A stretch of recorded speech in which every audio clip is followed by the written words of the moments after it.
class. So here we have, I'm at VVC down the lower campus, and we're looking at 4 nice big white mulberries.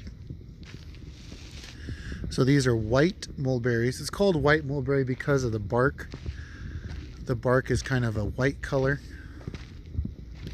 And these are pretty good sized trees. Each one is about 15, 20 feet high at least and wide. Right, nice shade tree. I wanted you to also show, remember I was talking about dark shade? Look here at this dark shade where this picnic table is. It's too dark to see a shadow.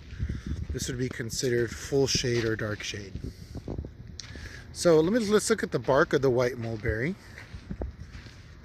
Got a nice kind of a ribbon shaped bark with silvery white and then dark cracked edges.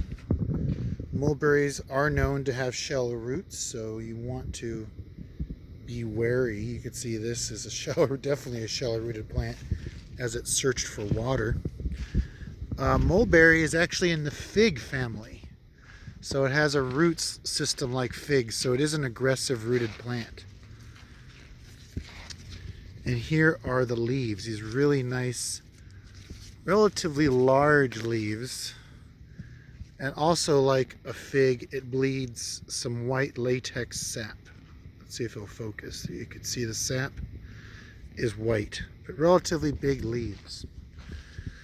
White mulberry is deciduous, so it loses its leaves in the winter. So these will probably lose their leaves here in November, and they'll get them back usually around March or April. The flowers aren't very big. They're just kind of like little catkins. These are boys. Mulberries are dioecious. They have boy and girl plants. So a fruiting mulberry is a female plant, and a mulberry kind of looks like a raspberry. They could be white, purple, kind of pinkish color, really good flavor. So if you've never had a mulberry, try one. White mulberries are good. These here happen to be fruitless mulberries, which are boys. That's why they're fruitless. Mulberries have several uses. The bark and the wood is used to make paper. The foliage, when young, can be eaten. The foliage is also the main food for silkworms.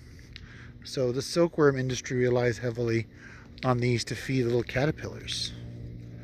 And of course, berries. Fruiting mulberries have berries. Really good shade tree for the high desert. Fruitless mulberry or fruiting mulberry, also known as the white mulberry, Morus alba. Oh, and I forgot to mention where it's native to. It's a native to China, Asia, Japan, those areas. And again, that's also where you see the silkworm production.